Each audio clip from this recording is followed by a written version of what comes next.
part 3. So part 3 is kailangan ma-display natin yung name sa player. So first gagawa ka ng game initializer, network UI na script, at saka hindi pala network UI, player name cache, tapos player name display. Una, dito tayo sa player name cache. So ang kailangan lang natin dito is dapat naka-static. Static, remove natin yan, hindi ko to kailangan. And then ang kailangan ko lang is public static na string name, and then unknown. Save. Sa player name display naman, serializable field, tapos TMP na text, which is yung name label. And then instead na mono behavior, network behavior. Okay. Dito naman is private na network variable na network variable lang, and then yung fixed na string 32 bytes. 32 bytes. And then player name, malaki yung n, equals, enter lang natin, new network variable. Ayan. And then parenthesis, lagyan natin ng, sabihin natin unknown. And then saan na ba? Then ayan. So para makita, ulitan ko. Nga pala, ganito na lang. So ayan. Everyone, to variable everyone, and then network variable right permission owner. And then public na override void on network spawn. And then remove natin yan if siya ang owner.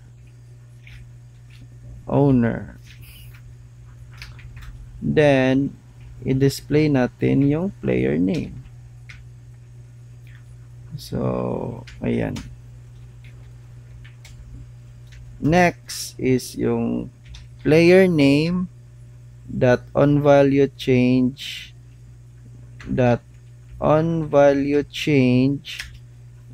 plus equals na new value, parenthesis muna, underscore comma new value. Ayan. So ganito ha, dapat ganito.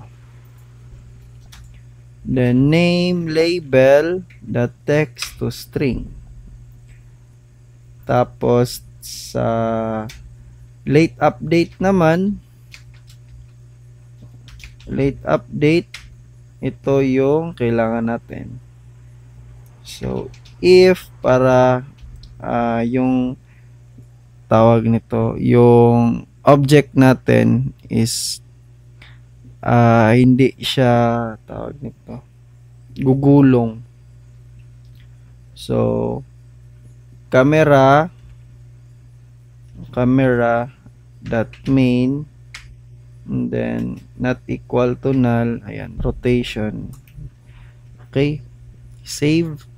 Tapos sa game initializer naman, gawa tayo ng object, public game object, and then player prefab. Tapos sa start, network manager dot singleton dot on client callback. And then ayan, itong on client na ito connected, gawa natin yan ng function. So ganyan, ulong, and then the client ID. Tapos if network manager dot singleton dot is server, then therefore pwedeng mag-spawn si server. So var spawn position is equals to ganito, but zero lang ito, zero lang yan. Okay, and then variable na player object obj is equals to instantiate ng player prefab, ganyan. And then the player object, so that get component, kunin natin yung network object, then spawn as player object, and then lagay natin yung client ID.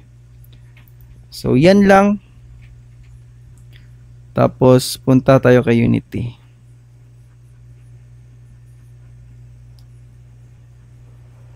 Balas ang ulo. Sige, tapos kay player, punta kay player, add kayo ng player name display. So ay dalawa na akin, naka-add na.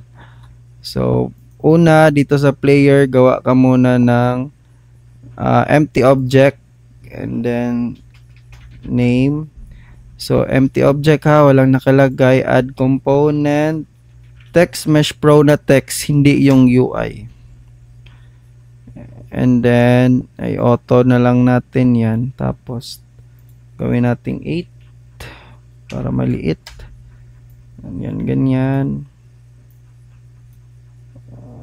Tapos ganito. Lagyan natin ng initial lang. Example, ganyan lang. And then balik kay player, drag natin si name. Okay. Tapos gawa pa tayo ng dito sa canvas, gawa tayo ng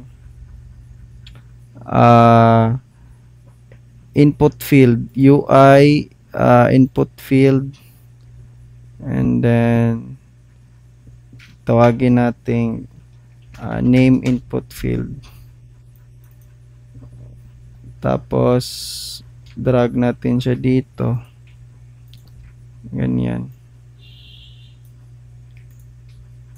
Tapos palakihin natin, auto na lang, automatic na. And then gawa pa tayo ng empty object para sa game initializer. Add natin yung initializer, ito. Add natin si player, and then dito kay network manager, hindi natin yan kailangan na. Save and then start.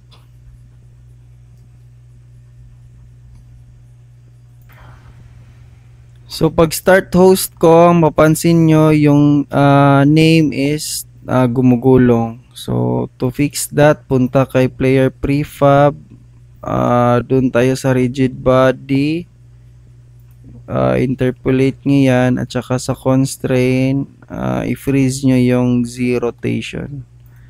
And then start. Ay, dapat i-save muna natin para mag-reflect kay player 2. So ito, okay na, hindi na gumugulong yung name, pero yung problema pareha sila walang name kahit lagyan pa natin ng name dyan. So para ma-fix natin yan, kailangan pa natin ng isang script.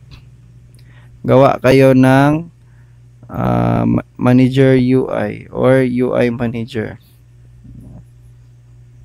Okay, UI manager pala. So UI manager, open.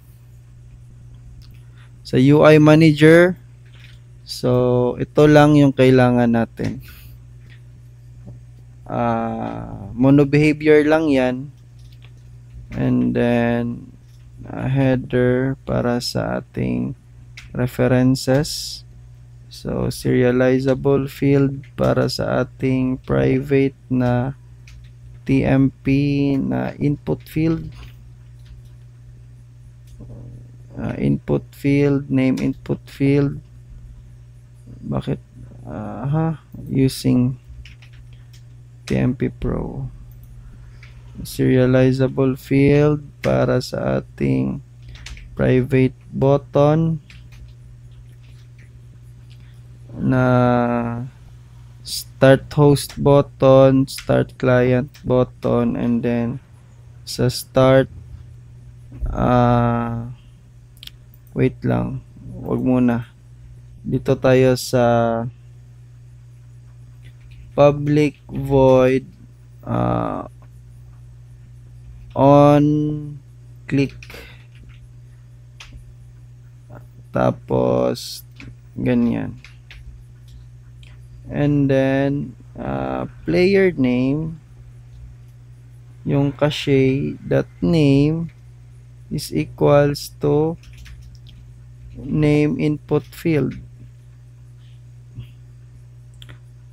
dot text dot trim natin para ma-remove natin yung mga extra spaces. Then pwede natin i-disable yung dalawang button, and then dito naman is gawa tayo ng private na para sa interactable na input field. So on name change, and then string new text, tapos ano pangalan nun? Start button, start host button, ito yan. Okay, save ko na yan, and then punta na ako kay Unity.